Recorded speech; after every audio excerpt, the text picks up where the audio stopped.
أعزائي المشاهدين، السلام عليكم ورحمة الله وبركاته. أهلا بكم، معاكم عماد العطار. النهاردة إن شاء الله هنتكلم عن بايدن. غضب عارم ضد بايدن، ما لا تعرفه عن ولاية تكساس. خليكم معانا نشوف إيه الحكاية. منذ أيام وكافة الأنظار متوجهة نحو تكساس الأمريكية. ليه؟ خليكم معايا. وسط مخاوف من حصول فوضى بعد قرار المحكمة العليا بإزالة الأسلاك الشائكة على الحدود مع المكسيك التي أقامها حاكم الولاية، وأشعلت غضب الرئيس جو بايدن الذي يحاول إضفاء الطابع الفيدرالي عليها. في طبعا مخاوف كبيرة والانذار متوجهة نحو تكساس الأمريكية. ليه؟ لا يحصل فوضى بعد قرار المحكمة العليا اللي قالت لازم الأسلاك الشائكة تزال من على الحدود مع المكسيك. تعالوا نشوف تاني.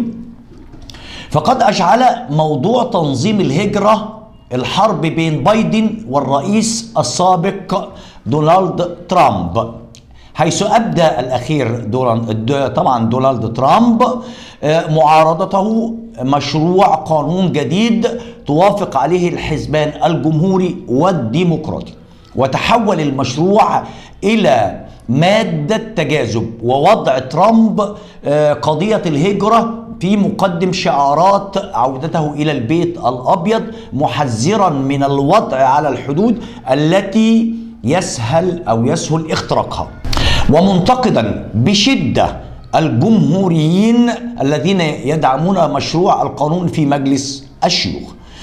إلا أن الاتفاق الذي يجري التفاوض عليه بين الديمقراطيين والجمهوريين بيتعدى كونه أنه بيعالج مخاوف الأمريكيين بشأن التدفق الهائل للمهاجرين عبر المكسيك،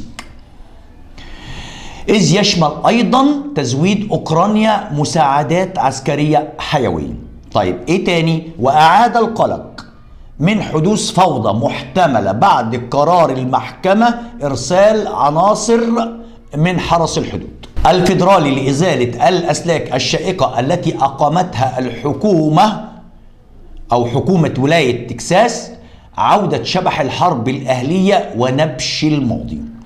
فماذا نعرف عن ولاية تكساس التي كانت في يوم من الأيام جمهورية مستقلة وقبلها تابعة لدولة المكسيك؟ تعالوا بقى نعرف يعني إيه ولاية تكساس التي كانت في يوم من الأيام جمهورية مستقلة وكانت تابعة لدولة المكسيك. فقد أعلنت تكساس في عام 1836 استقلالها عن المكسيك، وعاشت جمهوريتها المستقلة نحو 10 سنين، حظيت خلالها باعتراف الولايات المتحدة نفسها ودول أوروبية مثل بريطانيا وفرنسا. وكان لجمهورية تكساس دستورها وعملها وحكومتها الخاصة، لكن لم تعترف بها المكسيك رسميا بحسب تقرير سابق لهيئة الإذاعة البريطانية BBC. وكانت لجمهورية تكساس دستورها وعملها وحكومتها الخاصة، لكن المكسيك ما اعترفتش بها رسميا بحسب تقرير سابق لهيئة الإذاعة البريطانية BBC. لكن رغم أنها كانت دولة قصيرة العمر، إلا أنه كان لها تأثير كبير على تاريخ الولايات المتحدة، وبدأ الطريق إلى استقلال تكساس في أوائل القرن التاسع عشر عندما نالت المكسيك استقلالها عن أسبانيا سنة 1821. اتشجعت الحكومة المكسيكية الجديدة المستوطنين الأمريكيين على الانتقال إلى تكساس، إذ التي كانت آنذاك جزء من المكسيك، وتقع تلك الولاية جنوب وسط الولايات المتحدة، وهي ثاني أكبر الولايات مساحة بعد ألاسكا وسكان بعد كاليفورنيا، وتلقب بولاية النجم الوحيد، حيث وصل الأسبان إلى هذه المنطقة في عام 1528، فيما طالب الفرنسيون بالمنطقة في عام 1685 معتبرين أنها جزء من لويزيانا. تعالوا نتكلم بقى عن استقلال تكساس.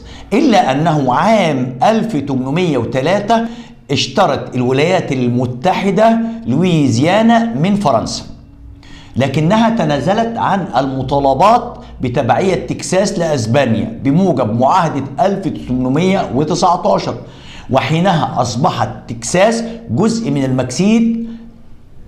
من المكسيك عن استقلال المكسيك عن أسبانيا في عام 1821 لتبدأ هجرة المستوطنين الأمريكيين إلى المنطقة.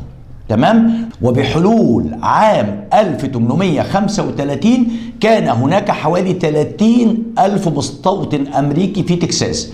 وفي أكتوبر تشرين الأول من ذات العام عقد المستوطنون في تكساس مؤتمرا دعا إلى تشكيل حكومة مؤقتة وتشكيل جيش من المتطوعين للدفاع عن تكساس ضد القوات المكسيكية.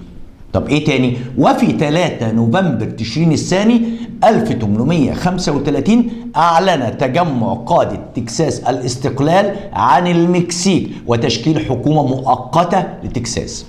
طيب ايه حكاية ولاية أمريكية بقى؟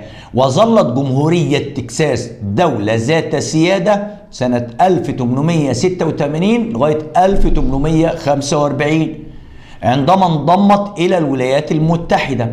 وعلى الرغم يا جماعة من الاعتراف بسيادتها من قبل الدول الأخرى، إلا أن جمهورية تكساس لم تدم طويلا، إذ طالما أراد العديد من أبناء تكساس الانضمام إلى الولايات المتحدة.